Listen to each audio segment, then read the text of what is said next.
Welcome, everybody, and thank you for your patience. I apologize because I was late today. This is the, sorry, didn't work out, yes. This is the September 5th Battery Park City Committee meeting. I had to look at my watch, see what day it was.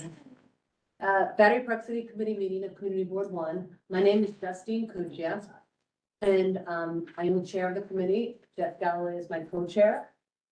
Our district manager is walking around, and let us get up and running. Another co chair. We do have another co-chair, yes. I'd like to introduce Eric Flores as our co-chair. So yes, thank you, Eric, for helping out, and thank you for them from. I think Coco sounds too much like cuckoo. Coco likes that. Coco sounds fun. I like it, but thank you, Eric, for stepping up for that. And, all right, so as people who are attendees, I see there's 7 of them. Just check and see who they are, if anybody needs to move over. So you understand we operate by Robert's rules, which means that I'm gonna chair the committee. I will call on people to speak. First, the committee members go. Anybody online who is a board member will be able to go as well. And then I'll go to the public. Do raise your hand and do be patient because everybody will be called on. And I apologize in advance if it takes time, but do be patient. And with that, let's move forward. The agenda is that we're going to start with the South Battery Park City Resiliency Project that is right now happening at the Esplanade and Rector Place, which is underway, and it's kind of odd because it's outside of South Battery Park City, but it's part of the project. And we've got some information and a presentation, and Katie's going to talk about it. So thank you, Katie. Introduce yourself too for everybody. Hi, I'm Katie McDougall. I'm the Community Construction Liaison for the South Battery Park City Resiliency Project. And then, as you'll see in the slideshow, I'll provide, we have a hotline that goes directly to my cell phone as well as an email. I'm always happy to talk about any questions or concerns that residents might have about the ongoing work. And I know that we had a lot of discussions this summer about the night work that is now complete. So we're back to solely doing daytime work. And hopefully now we'll kind of cover a little bit of the work that we're going to do. So which buttons do I press to? Forward and back. Excellent, okay. All right, so yes, and then you can see in the photo here is a rendering of what at least Wagner Park Pavilion will look like once we're done in a year. Okay, so right now on Vector Place, what we're working on are tide gate installations. This image here shows the 2 work sites right now. We have South Battery Park City and Battery Park, and then the work on Vector Place, which unfortunately due to regulatory requirements and our discussions with the city agencies, we had to do this work on Vector Place now ahead of the work that will be happening there as a part of the Northwest Battery Park City in 2026. So as a little bit of a background, a tide gate basically controls water flow. So when there's a significant, like a storm surge or flooding, we can close it so that it prevents a lot of that additional flooding and water damage. So in order to build a tide gate, you have to put in a reinforced concrete chamber around the existing pipe. Now this pipe is underground and in groundwater, so we had to wait on dewatering permits. So now we'll be able to kind of clear that out and construct it safely. And then tiles will also be installed to support the new chamber. After building this chamber and installing the tide gate, along with access hatches, the excavation will be backfilled and the surface restored. So you will have access to the Esplanade from Vector Place once this work is done. Right now, we anticipate that it'll be done in January 2025. That's a conservative estimate. Right now, we do have, like for those of you who remember the night work that we were doing on Battery Place, that work took a long time when we were relocating utilities because we didn't have the most accurate map of where the underground utilities were. With the Vector Place, now the map that we have is much more accurate. We have a much better idea of what's underground when we start digging. So we hope to be able to be on this work as efficiently as possible and hopefully ahead of January 2025. And I will let you know if as soon as I hear any changes. So I hope to be able to report, good, efficient news. And yes, once that's done, You'll have access to the Esplanade, the parking spaces on the north side of Vector Place, when we return. And then we'll discuss, including benches, options for planters, any kind of feedback that you might have to kind of restore, that little walkway between Vector Place and the Esplanade, once that work is done. Again, It's not until January 2025. yes. And then with that work as well, since they'll be doing work again over there and for the Northwest Battery Park City Resiliency Project in 2026. That's why we didn't want to kind of return the big trees, as a result. That makes sense. I mean, I was gonna ask you about that, and it makes no sense to spend a lot of money to put stuff in that you're gonna have to rip up again. And, Cool. Next, It's pretty strict. try it again. There you go. there we go, all right. Okay, so basically with this construction, it's expected to continue through January 2025. It's going to be daytime work weekdays between 7 AM to 4 PM. And again, that's barring any kind of, weather or emergency, and if there is one, I'll be sure to, communicate that out as quickly as possible. So, our upcoming work, we have demolition of the existing concrete slab and planters, and this is going to be the noisiest work. That's gonna be happening, next week. It's going to involve, the use of jackhammers due to the shallow utilities just below the concrete. It's going to take about 3 days. Again, we understand that it'll be noisy. We're working as hard as we can to kind of, complete this work efficiently during daytime hours. We understand for those folks who work from home, that's less than ideal. But we're, working as quickly as we can to kind of mitigate that noise, and make sure this work is done, quickly and correctly. And then, we'll be setting up the dewatering system, installing, the sort of excavation system, so a lot of, sheeting and soldier piles. And then we'll be, constructing the tide gate chamber. So that's a lot of, pouring reinforced concrete in there. And that following work should be much, quieter than the initial jackhammering work. And just so you know, Tammy, I see your hand raised. I'm gonna let her finish. You don't have a lot more to go, do you? No. Yeah, I'll let you finish, then I'm gonna call on people. Go ahead.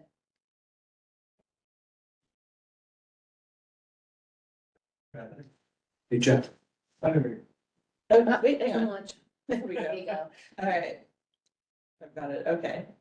There we go. So, then with our South Battery Park City, and, Battery Place, we have, the continued installation of flood walls and the Museum of Jewish Heritage, First Place and Wagner Park.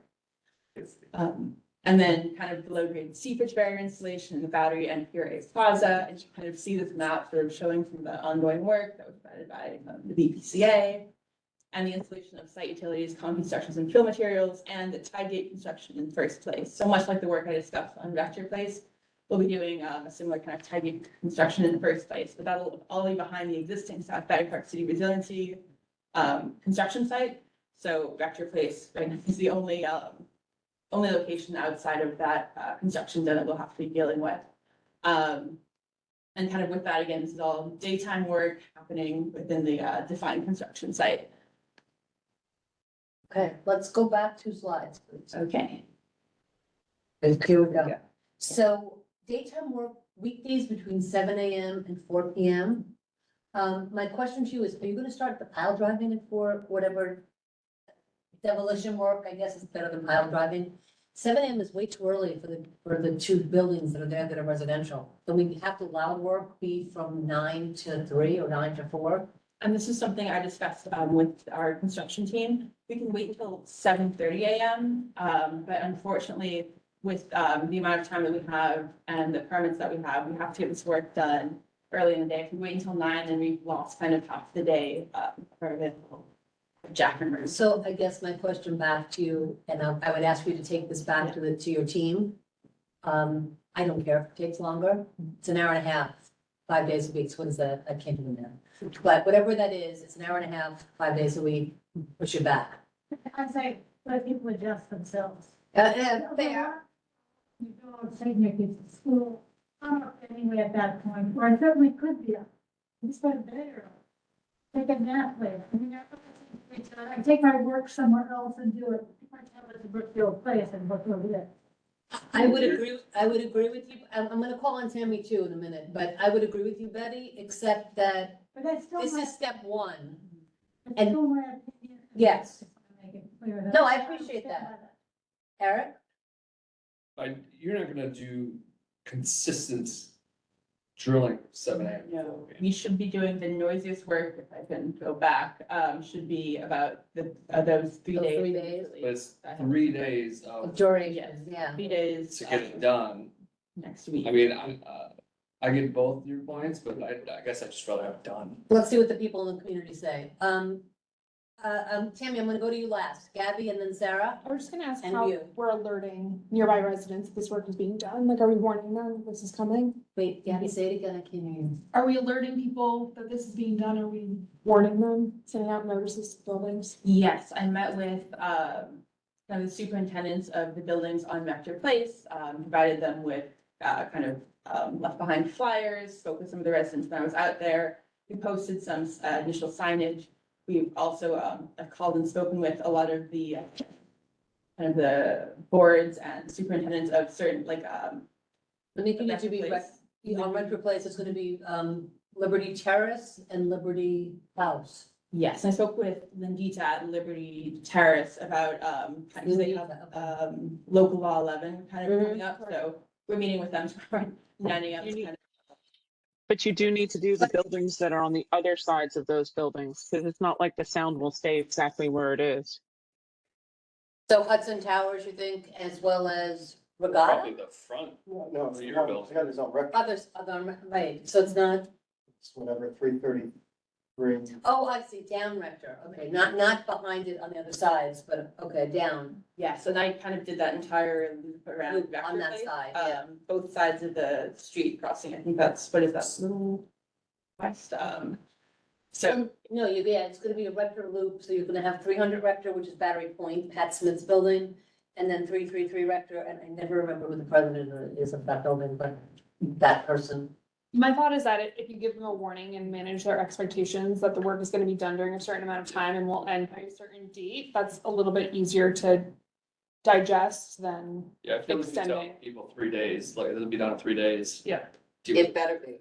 Yeah. yeah, yeah. that's the I mean, big yeah. thing, yes. But something that I want to say to you guys here, because I've said it to Nick 100 times, maybe 1,000 times. Telling Lindita and telling the management companies is not the same as telling the board. Yeah. The board meets with the management companies once a month, maybe, depending on the building, depending what's going on. So the time that the management company is gonna advise the board of what you've told them, it's done already and you've got uproar. Can we please talk to the board presidents or the board members of those condo board members? And I have shared with Nick, I can do it again, we can do it again, to give them, I'd like you to communicate directly to them, because that's communicating to the residents of the building and putting them on notice to contact the management company. Well, It I doesn't think go they the other could way. contact- Oh. Yeah, no, please, both. Both, yes, but and, not instead of, yes. Yeah, because the management can often just, pass an email They- along to all the. Let me give you a bit of information about the way that works. They can't without the board's approval. They don't get the Okay. board, no, they don't do it without the board's approval, and so unless the board meets or someone looks at it and says something, Really, so if there's like a Yeah. discussion in the mailroom, they've gotta have a board meeting to send around. I- possibly. Depends on the. depends on the board, but some of these boards, yeah. I mean, a little bit. That's, But I'm gonna tell you, really and truly, there's a lag time, and that's why you get so much pushback from the residents. and I did go, before this work happened, and I went, personally left like flyers and introduced myself to kind of like the front desk agents, and. That's better.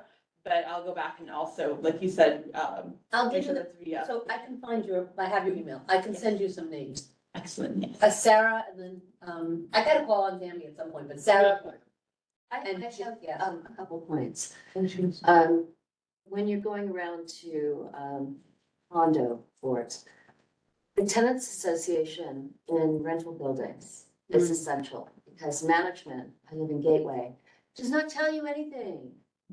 It also doesn't tell the businesses that are in those buildings. They tell them nothing.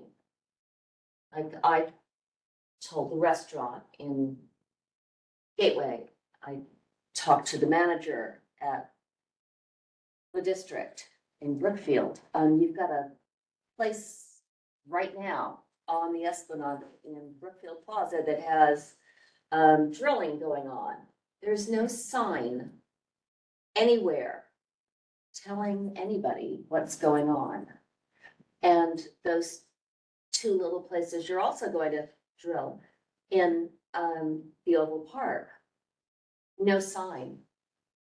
So the business, the district did not know what was going on. They didn't know what was happening with the drilling. They didn't know what to tell us. And this is going to continue. We need more outreach to the people that actually sign the leases. Because management companies are not going to say anything. I mean, Not timely, at least. no, they're not going to say at all. The other thing is, the three places that I mentioned, the two in the Oval and the one in the middle, because they don't have signs, people think there's an emergency going on. How quickly can you get signs up there saying what you're doing? Which location is this? You said this is Brookfield. This is not you, so just so you know, so Sarah, she's the South Project. Oh, Okay, so now this is for Becky to take notes on what she was doing, but yeah, this is not Katie. okay. Jeff, go ahead. I have the No, same but it's okay. It's so upsetting when you don't know what's going on. Yeah. And that's going to be ongoing. But that's general to everybody. Right. But go ahead. Yeah, I would agree that signage as things are going on is a good idea. It's amazing how little people know. I was And how angry they get. Yeah. I was just gonna add my voice to get it done quicker, school of thought. It's, yes, there are a lot of people that like to sleep after 7:30 in the morning or whatever. But I'm of the view that I'd rather have 3 days of pain, an hour longer every day than 4 days of pain, an hour less. Rip that Band-Aid off. And certainly longer term, I'd rather have this project done no later than January as opposed to no later than February. So that's my personal view. Yeah, no, that's fair. That's fair, and Betty, go ahead, I quick. just wanted to confirm for my condo, since this is our rentals. The board needs to know what's going on for the building manager to do anything, certainly for the management company to do anything. The management company, I really have no communications with at all. The building manager can send out notices to the building, but only if the board approves. it. Yeah. Otherwise, they are concerned that there are too many messages going on there. So really, it's best if you could find a manager of the building, but if you don't contact person on the board, you just contact the two of them for a specific building. Yeah, and then they'll spread it Remember around. those names in the north. That would be great. Yeah, so Yes, let's absolutely. do that and share it. Do we have like an email bank We do, I do. for? Well, yes, I could get it. people The drilling this morning. That you. Okay, Tammy, go ahead, unmute and ask your question, sorry. Then ask long one so I can chew. Thank you. That's good. Thank you very much. So yes, Nick also is supposed to have the email lists of every condo board in Battery Park City for multiple board members. So I would encourage Katie and Becky. I'm sorry, Becky. Really, I apologize. Here, I'll go on camera for a minute. I would encourage the two of you to connect to be able to get that done. It's super important. I feel like one of the things that we excel at asking for in this community board for resiliency work and everything that happens is more signage, more signage, more signage. Because the most problematic thing that we have is that people don't know what's going on. And not everybody is on social media. Not everybody reads Twitter. Not everybody gets, whatever it is. So posters everywhere. And I mean everywhere. And while I appreciate. Also tenants complete- associations. Yes, not just absolutely. Condo boards. Yep. Absolutely. And I appreciate the note of, oh, but we're already working in the work zone. At the end of first place, I hear an awful lot of negative feedback about that work zone. Because the people who live in that building, it's one of the only 80/20 buildings we have left in Battery Park City completely. And two, so, there's a socioeconomic, you've staged outside the poorest people in the neighborhood in some of those units. But there's a lot of work from home people who actually work in that building. And I have heard oftentimes and seen and been sent pictures of when you guys were drilling right outside up along the building in the work zone. We hear it. So just saying that there's, we're already working in the established work zones and the jackhammers, you need to go and put posters up and speak to, there's no tenants association in 50 and 70 Battery, nor at the school, but there's a PTA at the school that can help get that word out, and you need to put posters up. I mean, just poster, and all the way down and around, because we do hear also from the residential buildings that are just on the other side of the West Side Highway about the noise. One of the women came to the DEIS general information meeting for the Northwest, and all she did the entire 5 minutes that she had, 3 minutes that she had, was talk about how bad the impacts have been for her from the South. And again, it goes to you're setting a precedent that the BPCA needs to adjust when we come to the next resiliency project, which is almost, 90% of it is on top of residential. So really, signage, notification, posters out front. I can't say it early and often enough. If it's only 3 days, it has to be 3 days. If you're going to miss that 3-day window and you need to do a 4th day, then you need to alert everybody again. There needs to be an update and a progress and communication. It's just early, often, and more than you think you need. I'm not sure how many ways I can say that. And with that, You guys I'll have for a while. But we need the actual person who goes out there and puts one more day, puts that stripe across the poster. We need them to do it. Yes, and that's kind of, I put up the first round of posters. I can go get more of those, kind of laminated giant poster boards and hang up. We started off with, I want to say 8. I can go hang up a bunch more and make sure that they're very Well, visible. let them know loud noise happening on, and give them the dates on Monday, Tuesday, and Wednesday. Yes, and tomorrow morning at 9 a.m., I'll be meeting with, our construction team is meeting with the folks at Liberty Terrace, Okay. to discuss, so I'll also be there. And again, I'll reiterate, trying to figure out, When you're meeting with Liberty Terrace, it's the management company.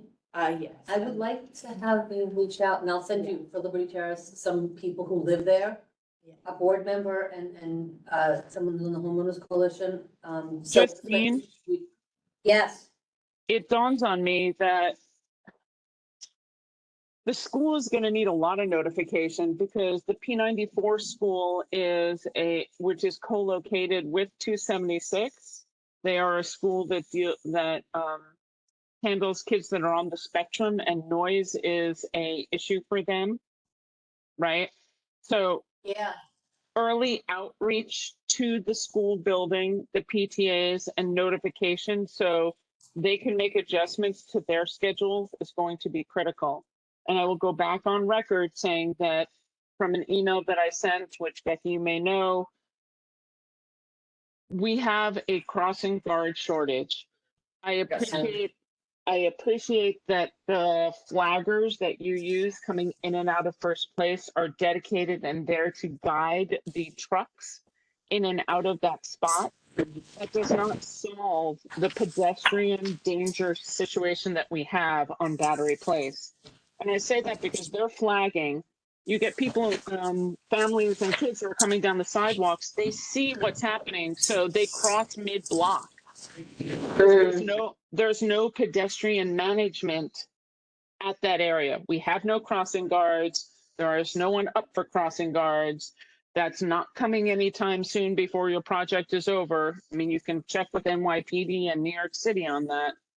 They're just gone. So we need the project to be the pedestrian managers.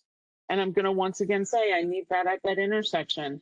For the money that you're spending, one kid gets hurt, one adult gets hurt from crossing mid-block because they're trying to avoid the truck that's coming in or out is one too many. I just want to chime in really quick. So I know most of y'all don't know me. Hi, my name is Becky Beaver. I am the new Assistant Director of Communication and Public Affairs here at Battery Park City Authority. I am working alongside with Nick on these projects now, so you guys are gonna see a lot of me in the coming months and years and so on. Just one really quick thing on PSIS 276. This is actually my second day. So, There you go, so be fair. but I was at a meeting yesterday at PSIS 276 with the principal, and we had a conversation about this. Nick was on site this morning to observe the arrival period, and everything went smoothly, which was great. And we do definitely acknowledge the fact that there needs to be a crossing guard, and as was mentioned, like there is a shorter, so it's something we are working on, but that's something that's moving forward in the process, but we definitely do acknowledge it. And honestly, just on a personal note, I don't drive, so I understand the fears of pedestrians because I worry about it too. So I understand where you guys are coming from. And also, we're gonna be in touch with the principal again next week to assess how arrival and dismissal is going and if we need to make any adjustments from there as well. So this is still early for us with the school year being brand new. So, we're kind of learning it as we go, but we are, cognizant of these things happening around the school especially. And, thank you very much for mentioning about, P94 with the kids on the spectrum. I think that's a really good flag to make sure if there's any kids with sensory issues that we can address that as early as possible. That and makes hopefully sense. Mitigate that down. Because the South Resiliency Project that's going on now is gonna be making noise. I'm not quite certain that the Rector Place is gonna affect PSIS, not 276. There's a Battery Park Day Nursery that's also Yes. right on that intersection. I have called and sort of left like a flyer with them. I'll touch base with them again, because I know that it's especially about young kids as well, making sure, and I know to Sarah's point about kind of like the local businesses, making Yes. sure that we're trying to mitigate that impact to them, especially the little kids. And there are a couple of. really Becky, good places. I'm going to tell you that we had a major project of the replacement and the removal and then the building of the bridge, right? The rector to the West Thames. I'm not throwing shade at Kate because I don't think it was baked into their contract, but there was a major difference with the amount of community engagement that project entailed, including when something incredibly cool and interesting was happening. They did a engineering tour for students at the schools at a variety. So, I mean, I'm talking about serious engagement, serious notification, and serious posters everywhere. So if you want to talk Sure. offline, I'm happy to catch you up on how that went and where I see. I just don't think it was baked into the current contract, but it needs to be adjusted to do that engagement. And we need to take a look at it as baseline framework setting for the next 6 years of construction that we're going to have. Yeah, that makes sense. And Nick is familiar because he was here for that, right? I'm pretty sure he was. So he knows. Yep, he was. I know that people are always very sensitive, and I appreciate it to children in school and their special needs. Those kids grow up. In fact, there are some adults in North Battery Park City I know that are on disability because of sensitivity to noise, and they have chronic headaches. So again, there are adults out there, and I don't think the one just focus on the children. Yeah, But notification would take care of that with the time, because I know that people that I know would probably plan to be somewhere else during those hours. Sure. yeah, no, that's a very good point, Betty, because there's people who also could choose to work or conduct meetings someplace else if they have the opportunity to do it. And if it's only 3 days, that's actually pretty functional, whereas, weeks on end. 120 files that are going to be drilled in will kill me. So that was definitely what the struggle that we had with the work on Battery Place this summer, where that ongoing night work. where, Yes, every time we were digging, it was like, how much longer are we? gonna have to put up with this. No, that makes sense. They had the drilling outside today on Brookfield, and I realize it's not you. They have the drilling outside on Brookfield. Gave me a splitting headache, and I've got the fan on and earplugs in. I do have hearing like a dog, and I hear crazy things. I had a splitting headache. All kinds of medication involved. Anyway, we really do exist. Yeah, sure. All right, I don't see any hands raised up in the attendee section. Oh, Tammy's still raised? Go ahead, Tammy. Mary Ann Braverman has her hand up, so I'll let her go first, and then I have an ask that I think could be a relevant one for work from home folks. Okay. Go ahead, Marianne. Unmute yourself and go. Thank you. Could I stay unmuted since I am a public member? Almost not loud in the background.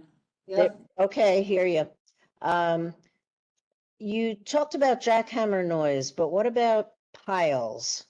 You're not driving new piles, are you? And these should be, the H piles, that we'll have to do, this month are vibrational, so we kind of, so they'll be like, I'll have to, double check with our construction team about kind of the, strength. But it'll involve a lot of like vibrations, that can be kind of relatively disruptive, but again, kind of daytime work. I will double check with our team about when they expect that to happen and how, strong they expect kind of the impacts to be. Okay, because pile driving for a building is tremendously noisy. And it sounds like people need to know day by day how noisy it's going to be when you're right there between buildings. Thank you. Yeah.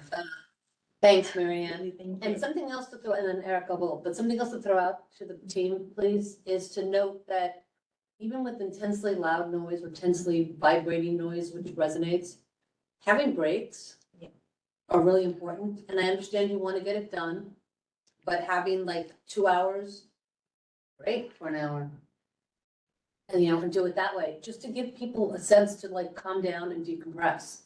And that was something I would really strongly ask for. And Eric and then Tammy. I just want to say that with the piles, it'll definitely be, it won't be constant. It'll be kind of like short bursts of like loud activity and then silence. So along the north side of Rector, West Rector, all that parking is gone. Yes, 200 feet of parking. So you had mentioned, cement obviously needs to get in there. I mentioned cement trucks will be.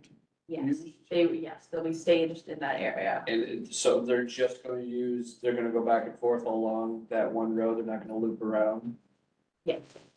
Kind of, we're concentrating all of that work. There was some discussion about splitting up kind of the staging areas, but it made the most sense, especially from like a safety, perspective, is to have everything concentrated in that 200-foot space. And again, once that's done, the parking will be returned. And you will be emphasizing the no idling to those trucks? That's always the important part. Tammy? So have you worked out a move in, move out opportunities with those two buildings? Because I don't believe, I don't know that any of them have a back entrance, quote unquote, to be able to allow move in, move outs. How are people going to be able to, how are they going to be able to access the building? How is handicapped accessibility for drop off and pickup going to work in those zones? That's important. That needs to be super clear because I haven't heard that mentioned. And then once we get those answers, the other question that I'm asking is, we have a community space, both in the south and the north. And could the community space be opened up with tables and desks, both the meeting room where Allied Universal is and the event space where that is, with tables and chairs to allow people who may work from home and cannot handle the amount of noise that's coming from from this project go as, to sign up and reserve a time. So there is a quiet place for them to conduct business if they cannot in their own domiciles. Absolutely. I will, I'll touch with our construction team and I'll also visit, since I'll be on site tomorrow morning, I'll visit those two apartment buildings that are kind of within the 200-foot no parking space, and discuss with them to see if we can start brainstorming now some solutions to if people are moving in and out, and especially with making sure that that's that remains ADA accessible. And then in terms of the work from home space, that's a question that was raised by a couple of residents earlier. I'm not sure with Battery Park City, has there been any discussion about? I'll have to check and get back to you on that. I'm not 100% sure right now. I appreciate that. We would like answers to that prior to the construction starting.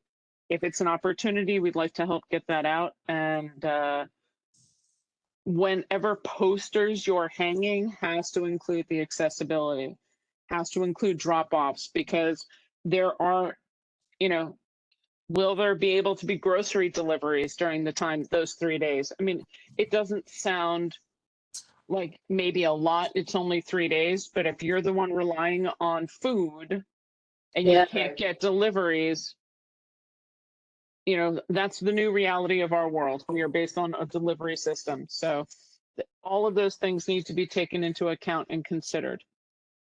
And instructions be able to be given to people. Yeah, that's just one correction, the parking spaces, the 200 feet of parking, that's gonna be out of service to until January 2025. That staging area is gonna exist as long as that construction vector place Right. is going.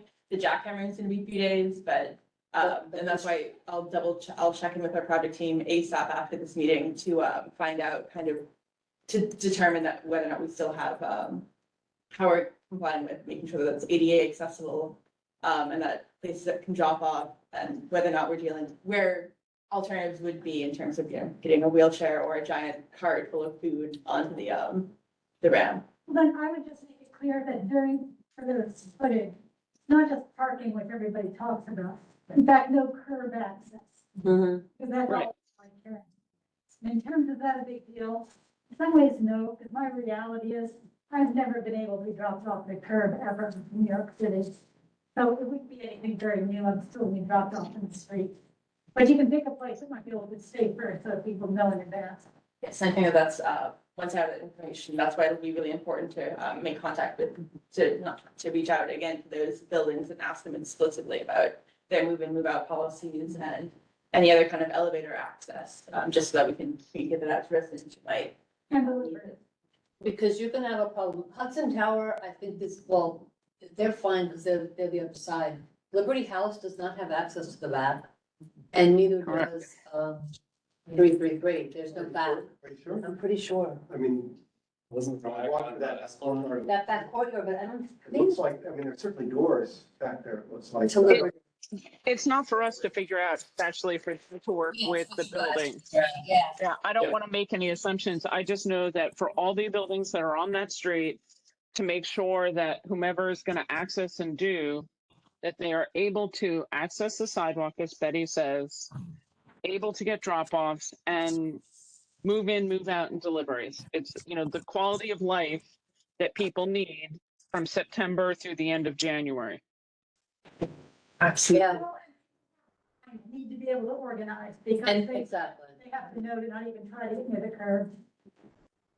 Yes, so those are all really important things and we're gonna rely on you to deal with it because we'll hear when it's not working. Oh, yeah. So let's try not to have that come to us. Yes. Can we have answers to that before construction starts and flyers on it before construction, before you get to that point? It doesn't say, it says expected to continue through, but it doesn't say when you're starting. And that makes me very nervous that you're here today on, Started already. Yeah, it's on the way right. now. So same kind of conversations then need to ensure that it happens and signage. Because I don't think anybody knows how long it's going to be. Get on with it. Can I say something? Yes, go ahead, Marianne. I was shocked when the work started there and then it was announced as a certain kind of project. And I was like, I thought they weren't doing the west yet, they were doing the south. So in effect, we really had no heads up that this was happening, except maybe a 3-day notice from our buildings that Correct. access to the Esplanade would be gone, which seemed different friends in different buildings on Rector seemed to be aware of it, but from internal communications and on pretty short notice. So with that kind of short notice, I'd expect it to be a shorter job, not going into another year, just as a communication piece. Thank you. Thank you, Marianne, because you raised a good point. I'm not sure when the authority and the team found out about this. Well, it's in the air, right? I mean, it was in the EIS, but when it wasn't broadcast as this was happening until like 3 or 4 days before. So That's I not think, enough time. I think that's a point for Becky and a point for Kate and Yeah, a point looking forward. Exactly. No one, even if it's buried in the EIS, no reasonable person would expect something that's 3, 4, 5 blocks north of the construction site. The construction site, for the most part, ends at First Place. So we're over at Rector. You got to get to Third, and then Thames. It's a long way to Rector, and I don't think there was any reasonable person who would have linked the two as saying, "Oh, of course, this is part of that." And knew. And I think that that's a learning opportunity for the Battery Park City Authority in a very big way to really not, I don't want to hear, well, it was in the EIS. Okay, I understand the documents, several hundreds of pages long. There has to be and Becky, this falls back to you and to Kate, there has to be a reasonable thought made to, if you were an average citizen, would you expect this? It's not inside baseball. Not everybody knows. Not people aren't reading through to page 175 to find the information. And none of the posters that I've seen ever said this kind of project part was here. Maybe I missed it, but I find it odd that the group of people who are at the community board here, who know more than most people in the public, because we've been to so many meetings, and as you come back to us week after week after weeks and months, I think it should be noted in your construction emails that go out, and there should have been a presentation like this done 2 months ago, in July or in June. By the way, this is work that is up and coming. Because I think that it would help. Yeah, and what'd you say, Betty? And what it means to the public. Yeah, Yeah. because. It's that translation piece that's missing. Mhm. In some way, this is a good segue into the Northwest It is actually, discussion. because I think that we're at this point now where, unless I see no hands in the chat, the attendee section raised. If you want to raise your hand, raise it by going to the little smiley face and clicking raise hand, or was it *6, *3? Nobody's on the phone. Okay, perfect. So yeah, I see no hands raised. So we're gonna move on to part 2. Katie, thank you. This has been great. Thank you for the good encompassing presentation, and thank you for listening to us. And please stay for the rest of it, so you hear what we're. Thank you all for providing this important feedback. I think Yeah, it's no. a great kind of opportunity to hear. And again, I love to get phone calls to the hotline that goes directly to my phone, emails to our project line. I love to talk about the project and I'm able to answer questions for folks. You're so sweet. No, thank you, and thanks for being here. I think that we'll see what happens after, what explosion happens after the 3 days of loud noise. And, I'm sure you'll hear about it. I'm sure that Becky and Nick will hear about it.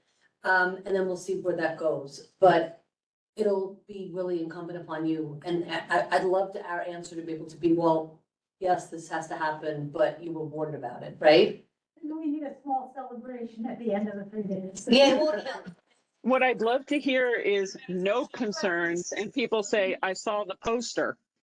Yeah, and you can sit there and say, this is what's happening, this is how you know, this is what you can do to plan ahead. And that would be really nice, and I'd love to be able to point to that. Absolutely. So, thank you. One reason I said this was a segue in the Northwest is that the South project is by and large very confined to one spot, a well-defined construction. And what we just saw in Rector Place is the one aberration. Northwest, the whole project is like that aberration. It stretches about 1.5 miles. It's got different pieces that are very, very different from one another from a construction and impact on the neighborhood perspective. And so I think that, and it's gonna last for 5 years. And so the communications that we've been talking about, the South Project, I think apply even more strongly for the North. It's also going to be infinitely more disruptive to the neighborhood than the South Project was. I don't know how many of you all have read through any of the EIS, but I focused on the noise part. It's going to be noisy. What's going on Rector Place is going to be going on for every building, and for 50 Battery Place, I noticed, is one of the loudest receptors in the North Yeah. Project. And so they're going to get hit all over again, although luckily for them, their part of the project doesn't last very long. But those kinds of things will need to be communicated. And so I think we should give thought to, updates that people can understand. A lot of people are going to be looking at this directly outside their windows, and so maybe these educational updates like the Bridge Project that was referred to, some people might actually find it interesting. Look out your window, this is what's going on, and then explain it, what it's doing and why it's been done that way. So that's all I had to say on the segue. Yeah, no, that's perfect. Well, with that segue, let's segue. Right? So let's move on to the Battery Park City Authority draft environmental impact statement, DEIS, for the Northwest Battery Park City Resiliency Project. So beyond the fact that this was just released, we have a period of time in which to provide comments regarding construction and public space impacts. And that time has been extended to October 7th Yes. of 2024. Just for the record, we're asking for more time, but we appreciate October 7th. Well, and there's a practical reason for the more time. Yeah. We're having our committee meeting tonight. We've had the EIS a couple of days. Many people didn't have time to even review it now, and so it's, to the extent we're gonna speak as a community board before the 7th, we have to do it at our full board meeting a few weeks from now. And this committee, if it's going to make a resolution on any aspect of it, it's gotta do it tonight. Yeah. And that's kind of unreasonable in terms of getting meaningful reaction. If we could have the response date after the October full board meeting, that gives both this committee and the environmental committee 2 meetings to digest and come up with comments. So it's not just, we're not just whining, we need a little more time, but we have a practical reason why, a few extra weeks to make a big difference. Because as Zach, if he pulls it up is able to pull it up on the screen, it is hundreds of pages of information. And it's so many, it's 7 reaches, it's so much of the neighborhood. And it's even reading the executive summary, which is 40 pages, it is so much detail, space by space. So, And it's only 6 days, including a weekend, after the engagement that's done sometimes. yes, it's not enough time. I mean, and I've read the executive summary, I've tried to glaze through, but I have to tell you, my mind, my brain like explodes as I'm going through it. And the other, I'm gonna also tell you that we as a committee here, Jeff, Justine, and everybody who sits around the table, how much time do you have to get this notification and share this information so everybody in the neighborhood and all of the schools and all of the businesses know? And the reason why I say it that way is we have heard back from people who did not have the opportunity to go to the Northwest because they've watched a video, or there's still a lot of things that people don't know, that this is a public comment, a public hearing. More versus less is always appreciated when we're talking engagement and a permanent change to the entire acreage of Battery Park City. And for this committee, we're focusing a lot, at least in my opinion, what I focus on as I was reading it is not so much the end result, because that's what the EP committee is looking at, but the 6 years or 5 years of construction. And it's a lot to digest as we're going through that. And there's things like highlights that I can tell you right now. I am very concerned about the noise. I am very concerned about the impact upon the people whose walls have to be taken down. And, who was I talking, oh, Wendy Chapman, I was talking to Wendy Chapman, and she was telling me that we have to go, that in some of these pile driving things where you're gonna have to go down to build the wall, you're going down 90 feet into the bedrock, which is I fine. don't. I don't know if that's true or not, but she was, Is that true? Today is my second day, so I'm not 100% sure on these things yet, but I will get back to you. I mean, Depends on the area. in the because area, yeah. Battery Park, the Battery Park itself, some sections are higher, some sections are lower, that's where I'm coming from. Yeah. That's, okay, so there's gonna be places where it's up and down, but it's gonna be a lot of pile driving, is my point. And it's going to be not 3 days that we have to live with, but it's gonna be, it necessarily is going to be months of work.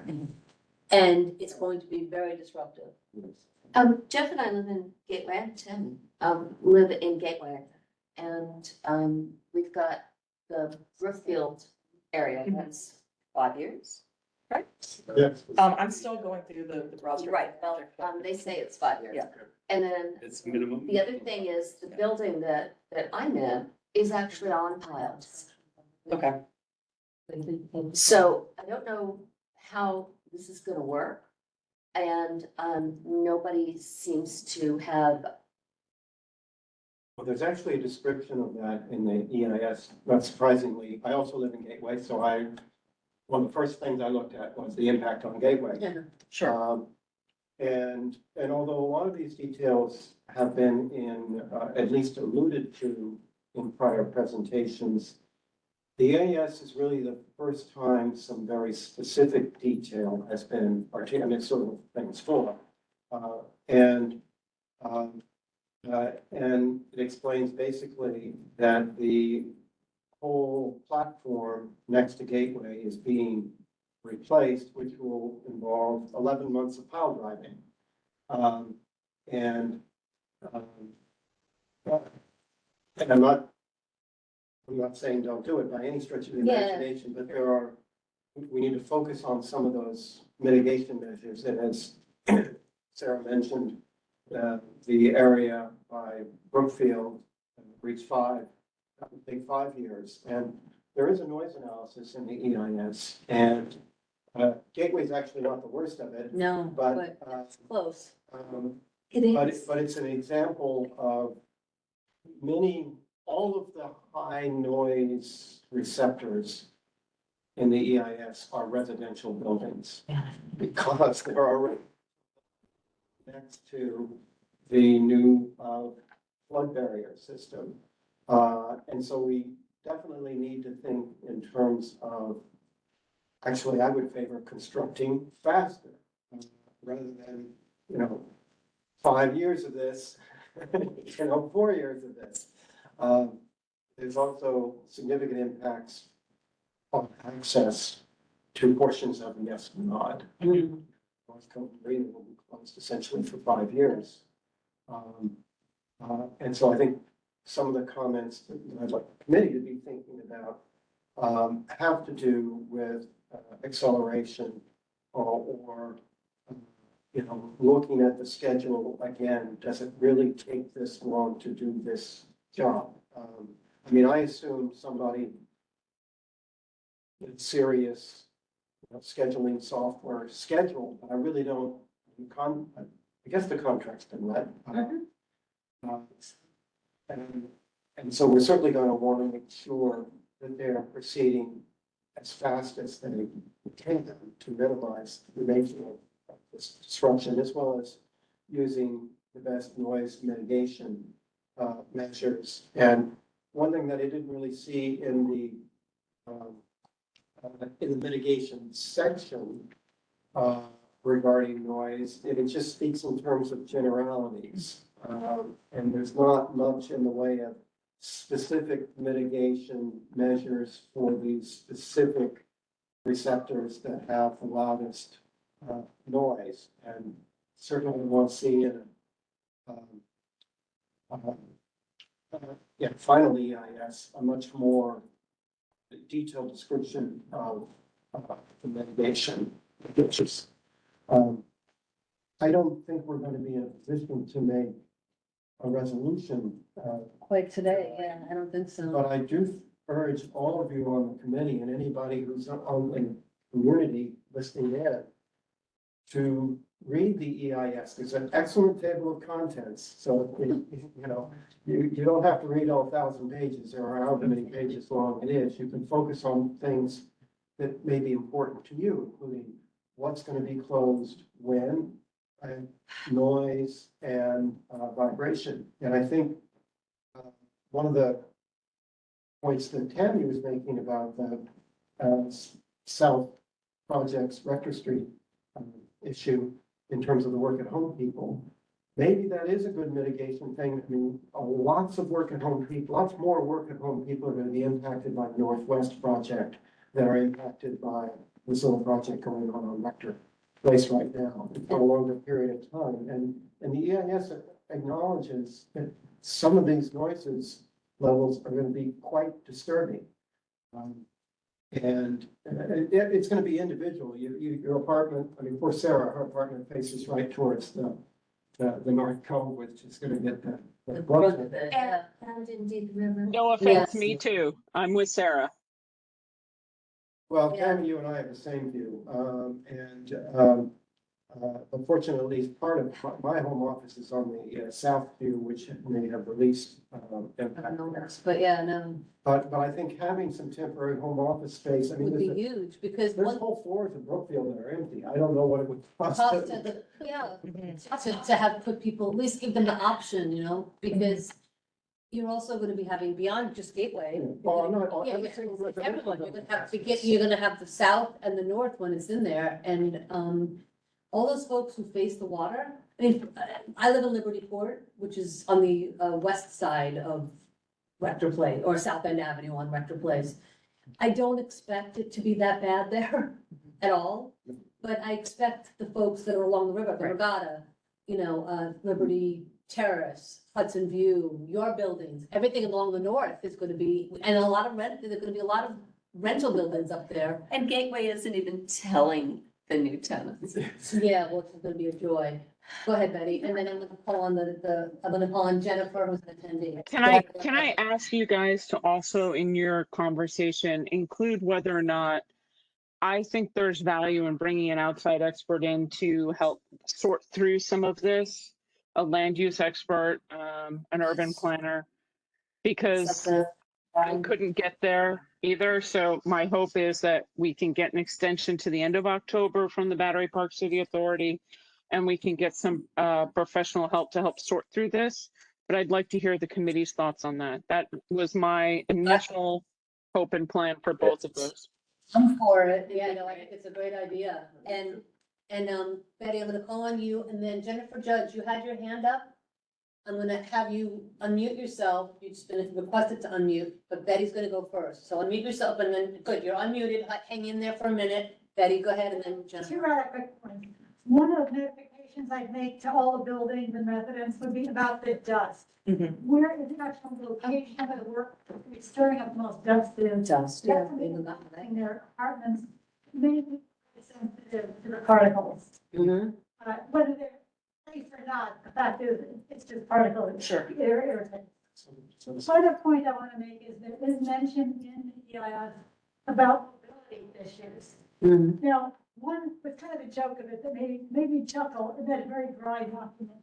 And that was, don't worry, the cars will have all this space. Pedestrians, bikes, not so good. And I thought, I don't know if the PTA really wants to put their name next to that in all their agenda. So I chuckled at it, but anyway. When you look at things such as the closing around North Cove, I don't believe it's really gonna be closed for 5 years. There has to be some kind of mobility plan.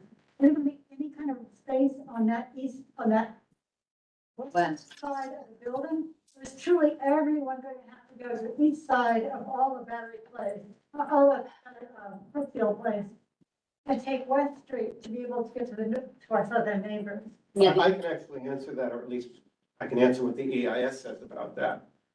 They do show a route on the west side of Brookfield, pedestrian route on the west side of Brookfield throughout the project. West, you mean, oh, Basically hugging the building. Building.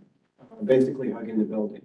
And I'd be interested in how real that is. I mean, there's a diagram that shows that. There's actually a series of diagrams that shows at various month intervals where the pedestrian access. And if that restaurant will stay We're open, not gonna be able to limit it to pedestrians, and that's where the cyclists are gonna go as well. possibly, hopefully not. That's an issue. Plan in general needs to be looked at. Yeah, Where the dog walker is going to go, where the people want to go visit neighbors or just. to cut through, yeah, you're all gonna be pushed onto the, Pataki Parkway. No, it's, As a transportation committee, we always look at that first, and it's gonna be a big issue. Well, and so, and keep in mind, you've got restaurants with leases. So if Jeff's talking about it being pushed all the way up against the building, the question is, how does that interface with the existing space that the restaurants have for indoor, Yeah, but this- outdoor? And simply Yep, because that while makes they sense. won't be probably choosing to do, outdoor seating during active construction ends at 4 o'clock. Agreed. Jennifer, go ahead.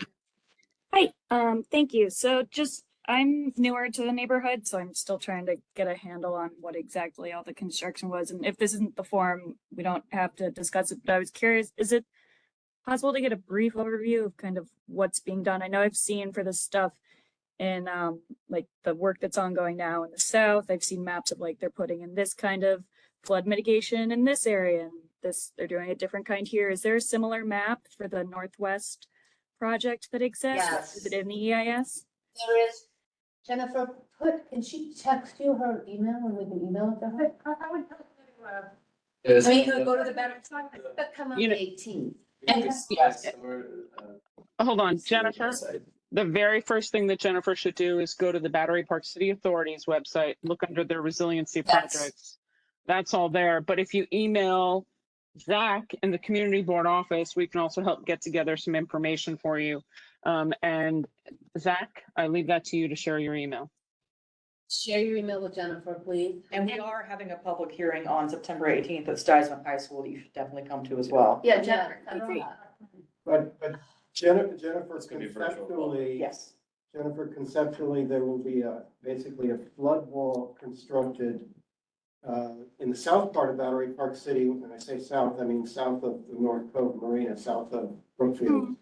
That essentially hugs or replaces the existing privacy walls of those buildings with deployable barriers across the street crossings. That's a very simplistic view of it. Yeah. It's a much smaller wall because you're at a higher elevation through Brookfield Place Marina. Although getting from point A to point B in terms of getting that done, it turns out to be the most complicated part of the entire project for various reasons. And then in the Rockefeller Park area, the flood wall will largely track where the existing sort of wall between River Terrace and Rockefeller Park is. It will be slightly offset from that, maybe a foot or so higher. And then it's Also raising raised, yes, the esplanade. certain portions of the esplanade will be raised in elevation from where they currently are. Okay. And that flood wall at various relative heights continues along the north part of Battery Park City, parallel to Stuyvesant, and then crosses West Street and goes up West Street on the east side to Northmore. And then it continues along Northmore until it gets to high ground. Yeah, Spanish Street. That's what So, it is conceptually. It's a huge project plan. They call them Mhm. reaches. It's reach 1 to 7, but it's encompasses protecting 92 acres of Battery Park City and 88 acres inside, but outside of Battery Park City. So like Fidei, a little piece of Tribeca. So it's a lot to digest. Yeah. Kudos to you for paying attention, and wanting more information, and Zach sent you his email in the chat just to you. Oh, Please reach out to him thank so we you. can. And we'll go, go from there, because it's a lot to catch up with, but the information's there on the Battery Park City Authority website, it just is hard to digest. Can I add something to the scope of our, it says people are looking, on our committee are looking for things, like Justine said, focus on construction impacts. I think those are safely within our committee as opposed to environmental. But another area is. Can you focus also on public space usage? Public Okay. space usage, I agree, that's a good one, and I was gonna suggest transportation, at least to the extent that it's within Battery Park City. Agreed. I noticed for the first time that there is a description of pedestrian flow along the Esplanade once the project is completed. And it indicates that the paths generally are to be narrow. Yeah, the top path is gonna be narrow. The bottom is gonna stay the I same. don't know whether the bottom's gonna stay the same or not, but the paths that they are describing as the pedestrian paths Mm. are to be narrowed in many places, including in the south part Yeah, of Battery Park City. They do a traffic analysis in there and indicate that it still meets the environmental standards with the narrowing, but it meets it with a Class D level of service. It goes A through whatever. Betty probably knows the stuff better, certainly knows it better than I do. But everything's there. We don't need to go over it all. Everything is there. But And Jeff, how I does don't that know- compare to what we have now? Right, so I'd want to know, I'm a double stroller user, right, and a dog. Am I not, does Class D narrow it to a point that my double stroller doesn't fit on the top level? No, it will You know- fit. They indicate the widths, in the narrowest widths, and I've forgotten what they are, but it certainly fit a double stroller. But it has to do with how many people can comfortably fit, on the walkway at a time. And it implies that Class D is good enough. But it doesn't say what it unlike lots of other places where it describes a decrease or, stays at Class A or goes from Class A to Class B. In this area, they only say it's Class D and they don't say what it is now. And I just know anecdotally, and many of you who walk on the Esplanade would probably agree with this, is that as it currently stands, during nice weather, it can be uncomfortably crowded on the Esplanade. yeah, yeah. And whether you are, whether you're just walking, or you're walking a dog, or you have a stroller, or you're in a wheelchair, or trying to get a bicycle through, it can definitely be a challenge during nice weather now. And so I'm nervous about the idea of narrowing it further, even if it meets the environmental standards. Because it's not only a transportation route, the Esplanade is a place you kind of enjoy, you're supposed to enjoy being, and I think there's probably a pleasantness associated with level of service A that's not the same with the pleasure at level of service D. And so I think that's an area we'll want to make some comments on. And I've had this impression during certain other aspects of our design discussions, where I think some of the designers have overtaken to heart the community's distress at losing trees. Yeah. And have tried to cram in as much new vegetation as possible to kind of align with that expression from the community. But I think and I agree with as much vegetation as possible, but it needs to be balanced with usable pathways, enjoyable pathways, and enjoyable hardscape, and shade as well. So I'm not Jeff, suggesting anything specific. Are This is you my personal feeling. Are you asking Becky, let's reframe this.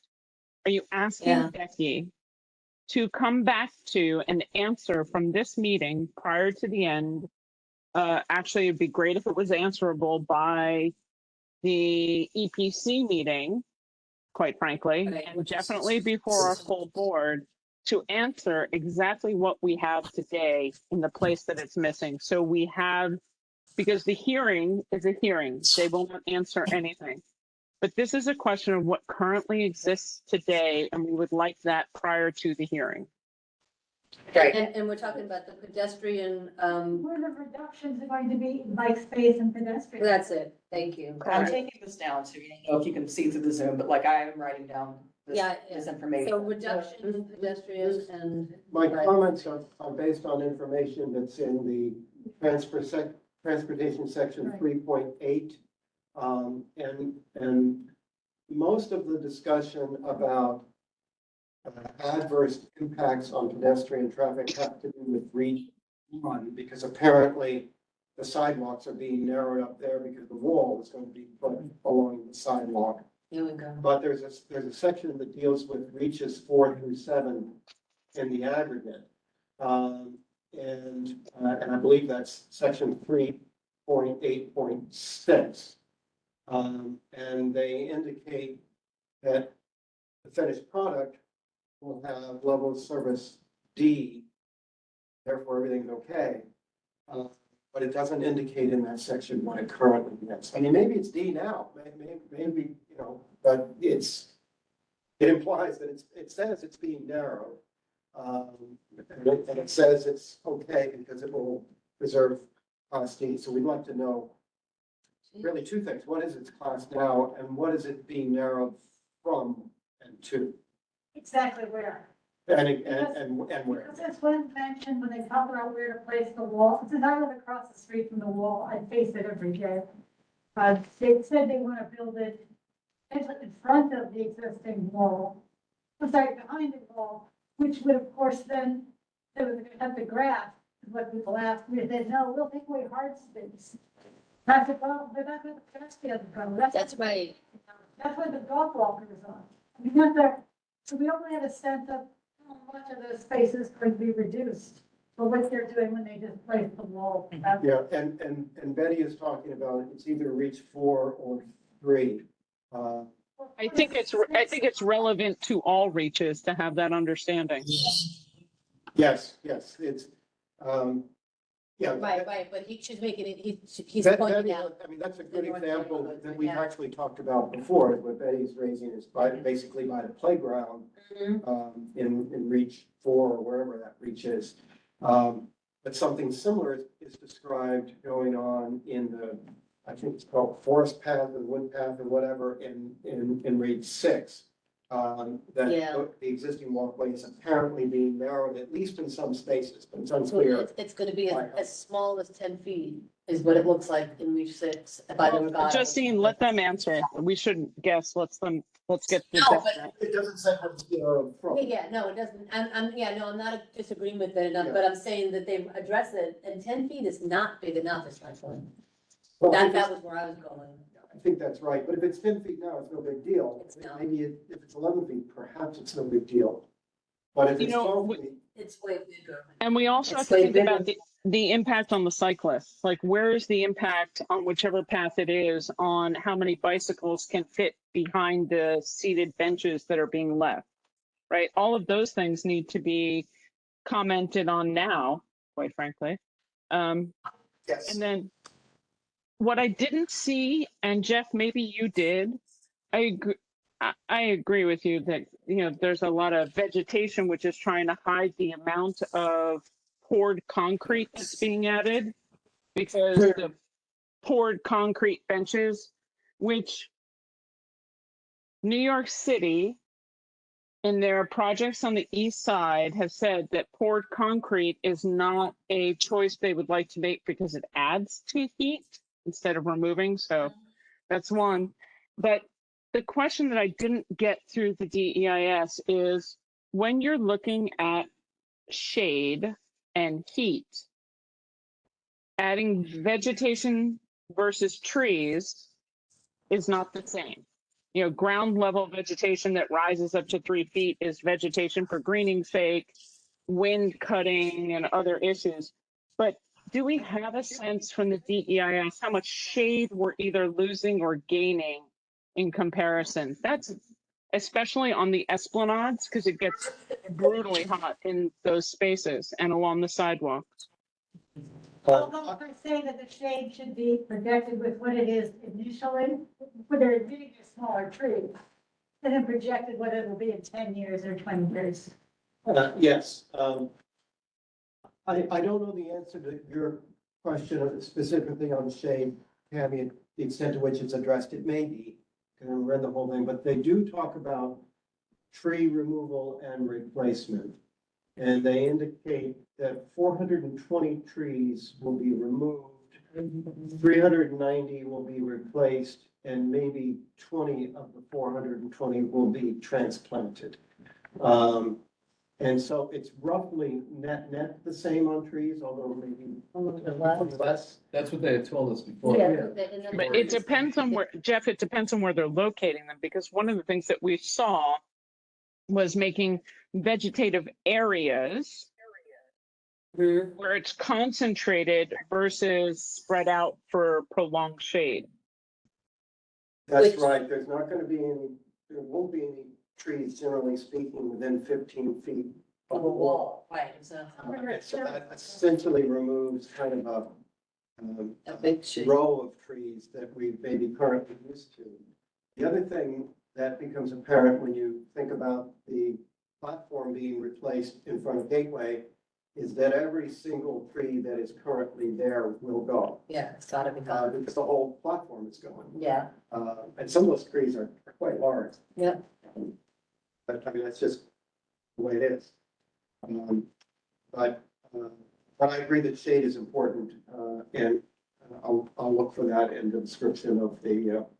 What I didn't- What I didn't see either, Jeff, was when we talked about replacement, the conversation has always been, well, we really don't want to replace them because of the platform below, which doesn't make sense to me because it is what it is. And it could be replaced even in the smallest way with planters or something that doesn't, or is there a variance available on those locations? But having zero shade, especially as you come off the streets, is not.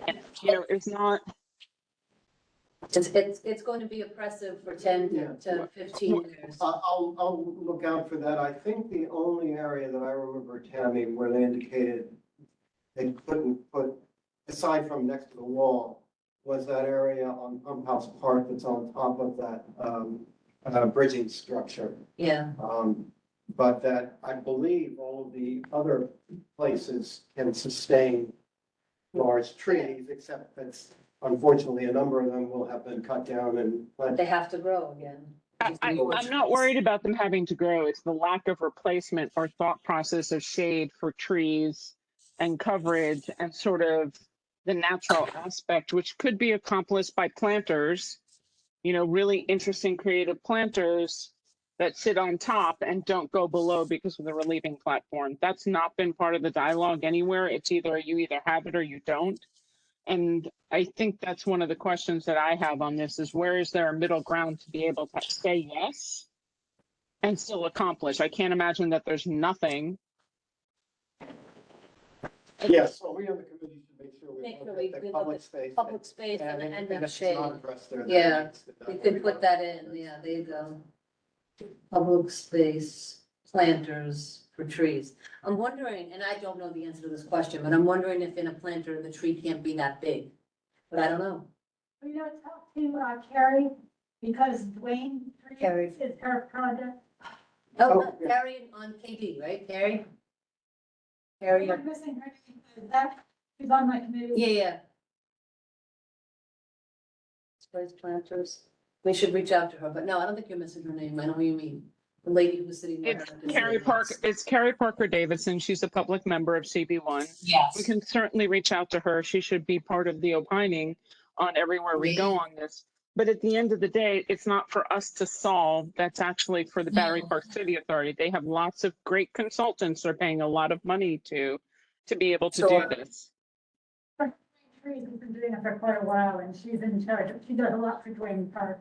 Yeah, and I get where you're coming from, Betty, because having, it's a lot, sometimes it's easier to say, hey, what about this versus figure it out. So it's not bad to do a little bit of both, but yes, I agree with you, Tammy. It should not be should not be upon us to come up with the answers, so that will be a push for you. Can I add one more subject that we should look at as a committee on the EIS, and that is hazardous materials. Yes, we're not there yet. Section 3.6 and appendix F. Boundary Park City, as everybody knows, was built on fill, and in the olden days, the worst stuff in the world was used Or Phil, for fill. and the that old is- days was the seventies and eighties, yeah. And that is addressed in the EIS, and there's extensive environmental testing results that are, I mean, 48,000 pages, so I Oh didn't my doubt that. It's addressed there. I haven't read carefully that section yet, but we should read it carefully and to the extent. And there are hazardous things that are identified in these tests, and some of which are above acceptable levels. What I don't know, I mean, this is not unique to Battery Park City, that there are ways that people deal with excavating fill in New York City, because this exists in lots of places. And presumably the EIS indicates that it will be dealt with in the appropriate way. We look at it, make sure we're satisfied with that, as well as the extent to which we think additional air monitors may be needed. So it's not just the, as a practical matter, it probably is going to be the particulates that will annoy people and. Hey, Jeff, how about an independent environmental monitor, Yes, much like we had, what we had at 250, what we're advocating for at the BBJ, and actually the electeds agreed with. Yeah, except We may very well want that. I think we should read the EIS on this area first. I mean, 250 water built on mercury plant. yeah, that's not quite what we're looking at, but But it is something, if we think that it needs an independent monitor, may very well be. It's concerning. it's concerning, and going back to what Betty was saying with the dust levels and monitoring that, we need to be pretty aggressive about keeping track of that. And I know that Claudia noted that I've been asking for the levels being tracked at 2.5, whatever they are, versus 10. I believe the city only requires 10 particles per milliliter, or whatever the hell it is. But I would love it to be less, because asthma is exacerbated at 2.5, and all sorts of breathing issues are triggered above 2.5. I'm sorry, I don't know what the heck the measurement is, but your guys. Yeah, know we'll this. look into You that, yeah. Parts per million probably, yeah, you're right. But I mean, and also I want to make it on the record to say, remember that there are folks here, this was right across the street from the World Trade Yeah. Center. There are people here who were exposed to that, Mm-hmm. who are sensitive because of that. There are people who came back or came here after, but were still within that period of time. Mhm. You're still having people, and and then you've got children, you know, this is the place where we're encouraging children to come. We've got schools, we've got everything.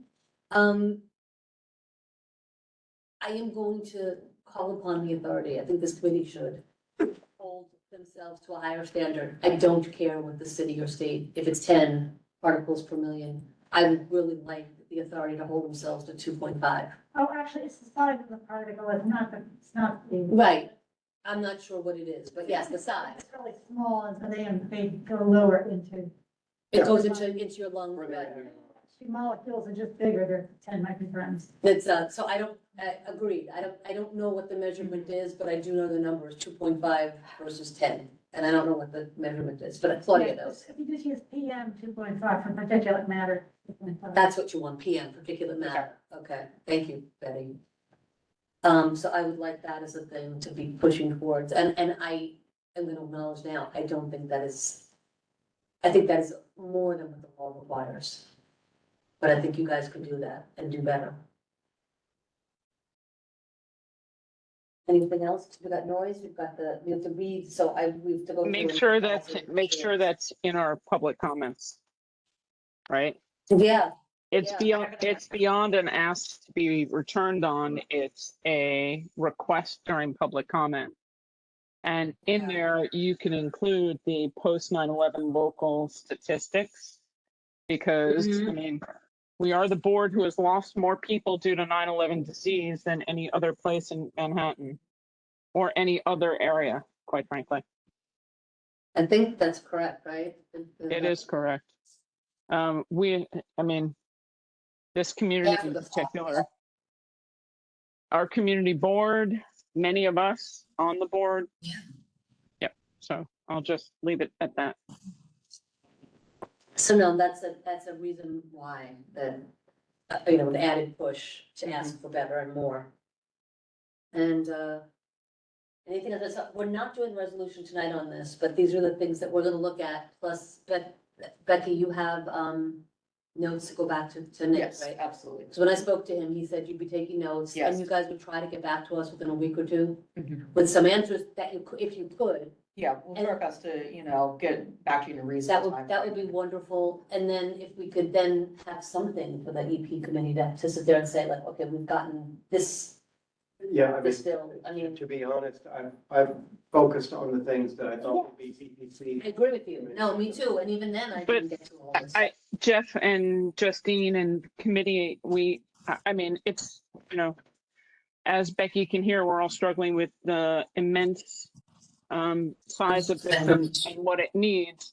But I do think that this committee in particular is going to be the right one to, on the EIS, look at the public space usage, the public space experience, having had the most sort of interaction and knowledge of it that would address both tourism, workers, the residents' perspective, and really take a look to see. One of the things about the environmental impact is you can't redesign an entire area and change, for example, feedback that we've heard that, people would not like to see fully programmable areas at the end of every block because Yeah. that's their front yard and backyard. Those kinds of things need to go in here as well. Because So the the infrastructure of how they build it and Yeah. whether or not you have quieter areas, less quiet areas, what kind of seating that accommodates all types of users, discourages skateboarders on the furniture. I mean, things like that, everything's got to go in. So I encourage you to think a little broadly, not necessarily about the functionality of the resiliency and the environmental impact, because that's what Alice's committee should do, but the user experience of the project environmentally and how that impact I would expect would come from this committee. Just my 2 So- cents. No, that makes sense. So that could also ask us or push us to revisit some of our older resolutions because we did address some of these things. Some things, yes. And then they could get put into, okay, this is, we asked for this would happen, and then we look and see how how the DEIS responded to our earlier. And then we can read it again. Is that fair? Yeah, basically, yeah. Oh, it's a lot. It's a lot. Which is once again says we need another meeting. Well, and so on that point, Becky, we'd appreciate it if you guys could get back to us right away on whether we can get an extension that would allow us to Yeah. deal with this in October, rather than set after our full board meeting in October, the deadline being, because if that extension is not forthcoming, we may have to schedule an emergency Emergency meeting. meeting to come to a resolution, because we're Sure. not there. Tonight, we're not there. We've got a lot of ideas here, but we're not there with it. And you know what I'm going to say? That defeats the purpose of partnership and the Of course it public, does. the public authority, which is what the BPCA is, with public benefit, depriving the community board of a necessary due process because we are not open in August. Yeah. And we're not going anywhere. We're here together in the sauce. So it's, in the long run, 30 days is not going to kill anybody. Yeah. I would agree, and nothing, when you're hearing what we're saying, nothing here is crazy. Their concerns, their questions, and then I'm gonna throw out some weird stuff, just because I spent the afternoon with my dear brother in Chinatown by the Borough Grace Jail. I don't know what the answer is to this, but clearly pile driving is loud. Right. What are the, I mean, this would be a great, what are the mitigating factors that you can put in there? You know, they talk about sound blankets that don't do a whole heck of a lot. They talk about the impact of, you know, he speaks English in the Chung Pak building, a lot of Chinese people in there. They live there, he works there for about 3 to 5 days, almost consecutively, but maybe it was split over a weekend. It was nonstop from 9 AM to 4 PM of constant pounding, loud noise. Decibel levels were in the 70s and the 80s in his office, in the front. And it was not quite, never reached the, whatever it is, 80 is over the edge. Yeah. Never quite reached it, but it was constant and it drove him insane.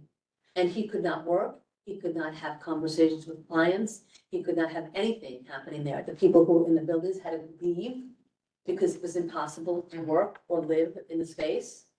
And, okay, 3 days, maybe we can function on Rector Place. I don't know if we can or we can't, but Well, it Months. indicates in the EIS We- that the piles are supposed to be drilled rather than banged in place. which might be better. Well, I it's don't know. definitely better. Better, okay.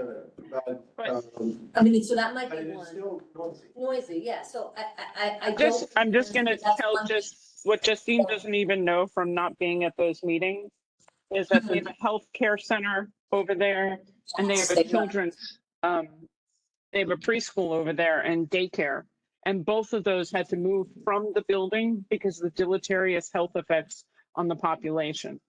So what The medical what center Justine needs is to be describing, what Justine is describing is a fully functioning adult male trying to conduct a business in an environment he knew to expect. This, they had to move an entire daycare facility out of the building. They had to move an entire senior center. So I'm saying that this is not, the impacts are huge and it needs to be really strongly mitigated in any possible way. Yeah, and I don't know what the answer is because you hear the developers there, the builders on that side saying, we're doing everything we possibly can, and it's clearly not enough. So that stings. And then I will tell you also being there today with their dust mitigation, where they spray it down, they've got coverings, whatever. Granted, I have my own PTSD, granted from 9/11, literally within 4 doors of his front door in his office, I could taste, and anybody who's 9/11, there's a taste of the metallic dust in your mouth. In his office, sitting there was the taste, and it wasn't because and there was no noise today, they weren't doing anything bad. It wasn't noisy, it was just as I'm sitting there, I'm thinking, what is that? And, what is it? It's the dust. And it's there. Now, I don't know, I know they're only testing to 10, not to 2.5 PMs. And nothing is getting beyond 10, right? Which is probably why the city picks 10. But, it's not good enough, that's what I'm gonna tell you. It's not good enough. And you're gonna get nuts like me, who are gonna be very sensitive to things, who are gonna come to you and say, what are you doing?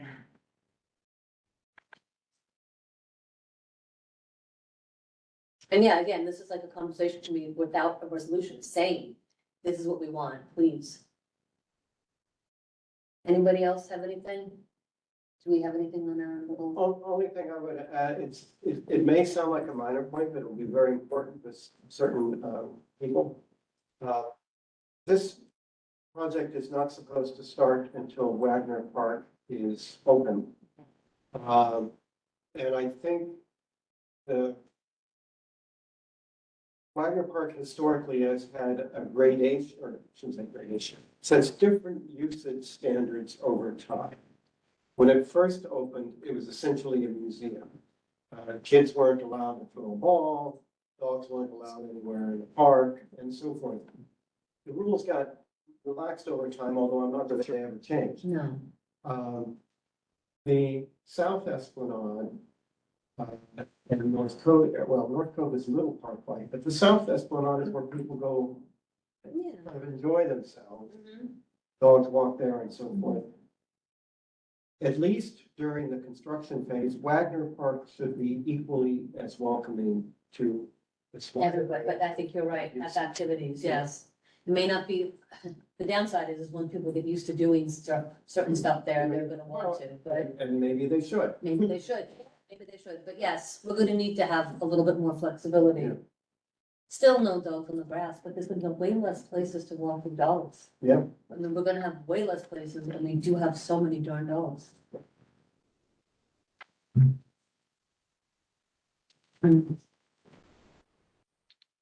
All right, I don't see anybody's hand raised in the attendee section. Is Pat here tonight? Is he- I'm sorry. is Pat online? Pat is not online, but wait, Nick told me somebody who's stepping in for him, so let's see if. Is there? A Mr. Jackson Suazo? Oh gosh, have I killed your name? Thank you, ladies. Yes, Mr. Jackson, let's move him over to the, Yeah, Have we, a meeting. I think, say again. Thanks, Peter. I think, Can you guys hear me? Can you guys hear me? yes, we can, Mr. How do we say your name? Jackson Suazo. Suazo. Mr. Suazo, thank you. Hold on one second, but I'm glad you're here. Hang on a second. So yeah, I think we're done with the resiliency projects part of this. Thank you so much for being here. Really appreciate it, Becky. Nice to meet you. Yes, absolutely. And, if you guys have anything else, my email address is like Nick's. It's just, becky.beaver@, BEABER. yeah, like the animal. Okay, yeah, okay, perfect. Yeah, no, that's wonderful. Thank you. Welcome aboard. We appreciate it. And Katie, thank you for coming. Absolutely, thank you, and I'll get back to you as soon as I hear, and I will email you about Yes. tenant associations and co-ops. And And I'll I give you will guys- send you some emails. I've sent them to Nick, but I'll send you more. Yes, and I'll be sure, then they're on site tomorrow morning, and then again tomorrow afternoon. Yeah. Make sure that they can get as much Information as that- possible, just to see what they have to say. Updated poster boards, very well No, laminated. makes sense, So- and for what it's worth, folks in Liberty Court, I don't wanna say Battery Point, because they were there and they had no issues, but they've been traveling, so I don't know, but there's been no disruption. Yes, it's annoying to have to go around and all that, but beyond that, there's been no disruption to them on Rector Place, but that has nothing to do with the folks that are there. Yes, and that's absolutely what I want to make sure that they have, my phone number, my email, so they know when they have questions. Excellent. No, thank you so much, guys, and Have a good night, appreciate it. y'all. Take care. good night, thank you. All right, so next is Patrick, well, not Patrick. Mr. Jackson. Suazo. Suazo. All right. Hello, I'm Justine. Nice to meet you, and you're stepping in for Patrick, so let's hear we need the report. Nice to meet you guys. I'm actually, so this is my first time, of course. Nice to meet everybody. Jackson, I'm filling in, of course, like you guys said. I'm still trying to catch up on a few things because I have not spoken to Pat since the incident. So if anybody could just catch me up maybe with what I should be giving you guys information on, and I'll be able to break down anything. Well, is this the reference to the woman who drowned at South Cove? So yes, we're actually trying to get more information. We're supposed to be speaking with police soon. They did come by, a district attorney came by and just asked a few reports of what happened. Of course, we gave it the same incident report that we had forward to you guys. And it was a quick conversation between that. They didn't really give us much more details, but they did say they will keep us in contact. But we have not heard anything else from NYPD. From where? Yes, could we get a little details about what you do know? Because did I know this? I don't even know. I think Paula may have even Had about it. No, not Okay. Pat. Matt, well, could you just tell me anything, my dear husband? I mean, I was walking by and cops were everywhere. Oh, wow. I was So walking what up happened? to it Yeah. when the cops swarmed it. It was, about a week or so. Sutco. Wow, I'm sure she did, wow. Okay, a week or so ago, someone drowned, a woman drowned.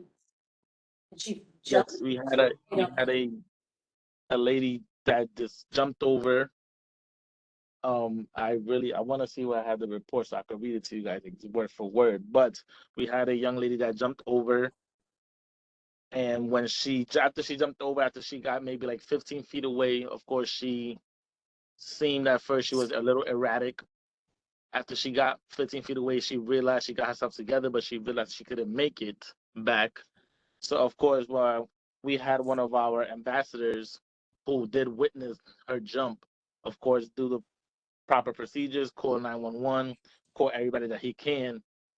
But by the time, of course, 911 got there, which was maybe like, I want to say a 10-minute time frame, it was a little too late, and she did, in fact, drown from that situation. And that's all we know from PD. They really didn't want to tell us much more information. They're investigating also because they want to know if was it suicidal or was there any kind of medication involved. So we just don't know yet. Was she a resident? Yeah, do we know whether she was a resident of Battery Park City? I was told she wasn't. Was not. And why? Did she work here or was she a tourist? I mean, Well, according to our ambassador, he was seen her sitting down there possibly for about an hour.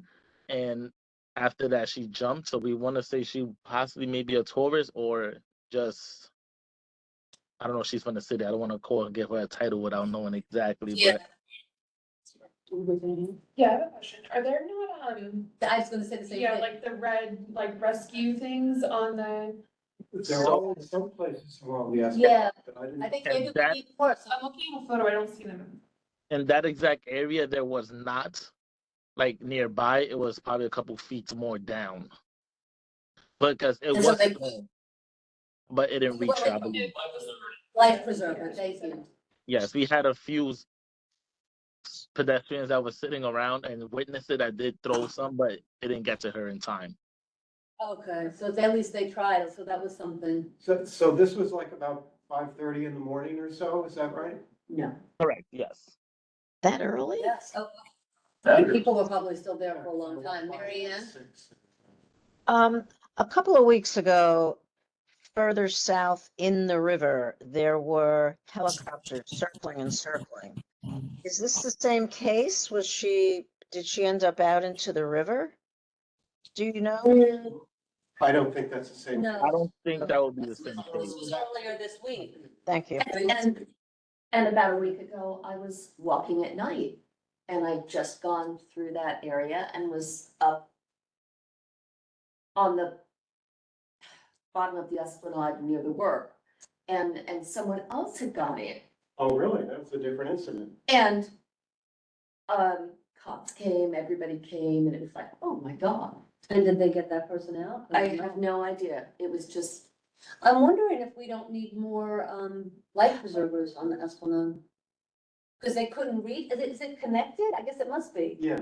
It can only throw so far and you wanna hold the rope of it, right? So I honestly don't know. I don't know either, because I guess, You can't take it out and get it to the person? say again? You can't take it out of the container and toss it so the person might grab it? Well, there's a Well, you rope could at stay the end of afloat. it. So There's- there's a rope that we have to try to pull them back. So of course there's a limit, and of course there's also how far someone can throw. Yeah, And then but once it's also out, like okay, I hear you. I don't, But what Jackson is saying is it didn't go far enough. They had to hold on, so it's gonna go to 20 feet, and let's say it was 30 feet. I understand. I think something that someone can throw so someone can be afloat. You don't need a rope to pull them in. You mostly need to keep their head above water. So maybe we need a different kind of life preserver that can be tossed out and give the person a You chance to. can, Marianne, you can toss these out. Once you open up the red thing, there's a life ring inside. But I'm hearing that it can only go as far as the rope allows it. Maybe she didn't want it. Yeah. because when police did arrive, she in fact did like curse them out and said, "Just leave me here." Yeah. So it was No. like we did as much as we can to give her as much options as she can, but No, I'm just saying in general, if I slipped and fell out there and I got beyond the rope, I'd want you to throw anything that I could float.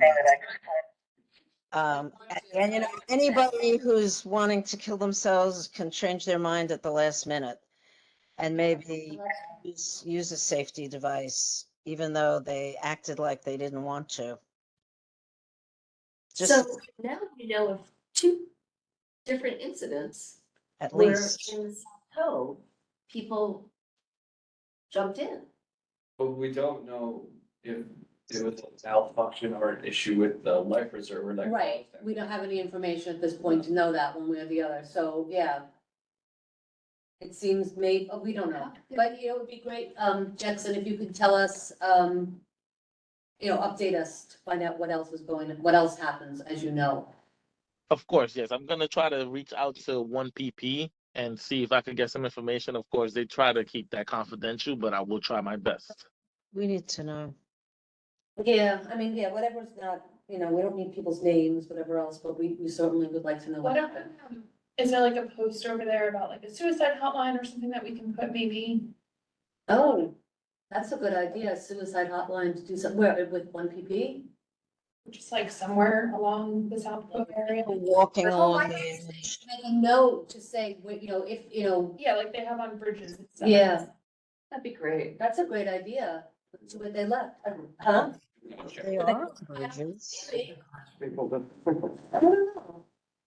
I don't know, but that's an interesting concept. Jackson, do you understand what Gabby just said? Did you hear her? Yes, I did. I'm gonna have one of my ambassadors tonight. I know they're fumigating, so I'm gonna most likely in the morning when there's daytime see if we do have anything that maybe is a sign or anything that can help us out there. But I will inform you guys on that.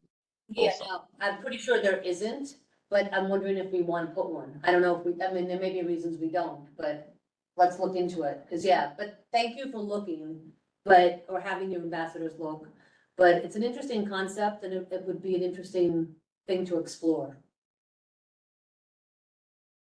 No, of course. Yeah, anything else to report? I think not, and I think then Nick's not gonna do his presentation because kind of had it. And You know, it would be great if Jackson or Becky can send us the upcoming events. It is the fall event season. And it'd be really good if we could get that. But yes, make a note of that. Can we follow up with it? Yes, and I'm sure Nick will do a report, but he's not here for a family emergency, so that's why. Yeah, no, me too. I agree that he has set such a little prayer for his family, but, that's why he's not here. Oh, you've got something, Mary Ann, go ahead. Yeah, I would have asked this of Nick, but maybe Becky can find this out and get back to us. The North Cove in front of Brookfield. When the US Open began, they erected a large tennis court. They had a place where people could sign up and play tennis, and the passageway was very, very narrow. I was thrilled before I could even complain. Within a couple days, it was gone. And it made me wonder a few things, because that is public park space. So does Brookfield do these things on their own without informing that Battery Park City Authority? And is the impact on pedestrians, et cetera, considered, number one? And then number two, if they're using public park space for a money-making activity, is the authority collecting on that? I think that's a question for Nick, and he unfortunately isn't here. but Yeah. our understanding has been that Brookfield actually leases that space for commercial purposes, and there may very well be some obligation to keep it open to the public. Yes, But it's not like they're taking over parks. They didn't charge for tennis. you know, and I don't believe they charge, you just have to sign But up. I don't know exactly what their rights are with that, but my understanding has been that that's part of their lease. But that's a good question to ask Nick. Becky, we did let her go, which maybe was not smart, but, Okay. but she isn't gonna know anyway. Zach It's can just- follow up. Let Zach Yeah, follow up with Nick. Okay, thanks, Jack. Oh, thank you. With the, that's gonna follow up with that question Thank you. about the public space and also follow up with the, report. As you can. Yeah. And, I think that's it, guys. We probably wanna go home. We have. Our capital expense and budget items, but Yeah, it's I not can a. share, I can share, you don't have many on your No. committee, Okay. I'll just put it up.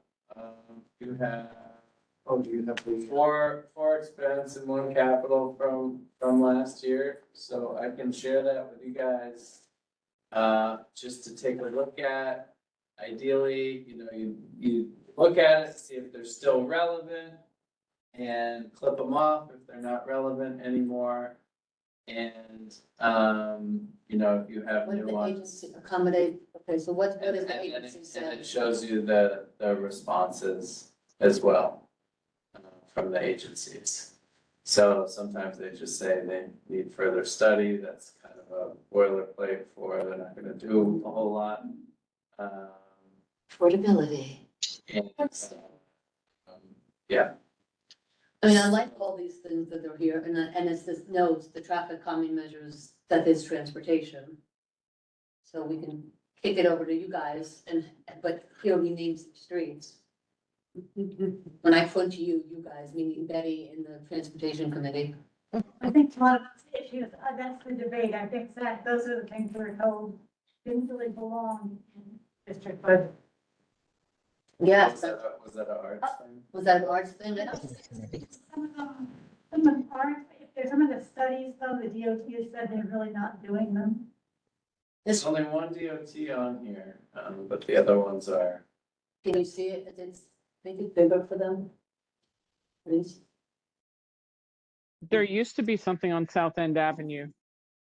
It says It's it, still there. it's still there. Yeah, that really shouldn't be, because even last year when I asked, Battery Park City is not planning on moving forward within that district, within that budget period. And that would probably be right with all the resiliency stuff going on. Yeah. Yeah, too much else.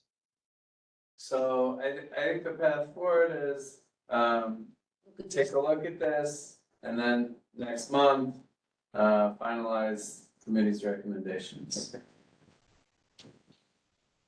Yeah. And what they say to the last one was 116. Something. And Zach, Additional information from the board. I So- don't know what you sent to me, but can that be shared at book only for committee members? Yeah, this thing too, right? With the six, Well, it's the same thing, but it's a question. Can I share it as a read only? Yeah, is that for the transportation one? Yeah, I mean, because I think we Right. should do the same thing here. It's something that we talked about I'm gonna let you fill in whatever I say incorrectly. What we talked about, in transportation yesterday was having the committee make a decision and put forth, 3 or 4, what do we have, 5 or 6 here? But go through it all, see what's not relevant, and see what's been denied because it's not appropriate. And what was fascinating is it doesn't appear to be said here particularly, besides them saying, we need more information. Well, let's give them more information. That would be a way to address it. Don't just keep it the same. But, what they said was, to transportation was, it's not us. You can't ask for this here. It's not a budget request. It's something else. Different process. It's a different process. And then the good news is that they did say that they did put down the notes and then they put it in what was supposed to go. But it's a different process. So it would also be interesting to kind of take a look at this, come up, see if you think of anything else. Because we're a weird thing. The state is who takes care of us. It's not the city. But these are all things that are worthwhile having some of a discussion on and moving from. But I like that as a concept, as the committee taking some ownership and saying this is what we really want. So, maybe. But push you, this you around. also have to remember, Justine, there's a combination of the streets as to who owns what streets. The Yes, I city, do know that. the city does own many of the streets in Battery Park City and have governance and determination on it. So hence why the city bike racks got to the corner of Albany and South End. So, it's not just the state. It's a complicated marriage for sure, but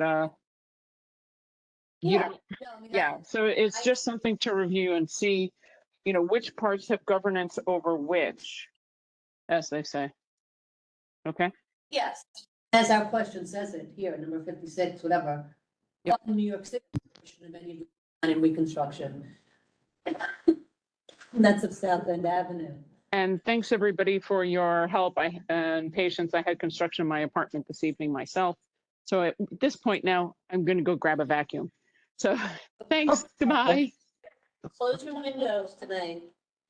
Close your windows and go home. Let's get on with it. Right. Yeah, before they start spraying, exactly. Oh, that's right. So with that 10:30. said, anybody who's online, we're gonna call this meeting to a close. Do we have a second for that? Second. All right. Thank you all. Appreciate you and have a great evening. Thank you, Zach.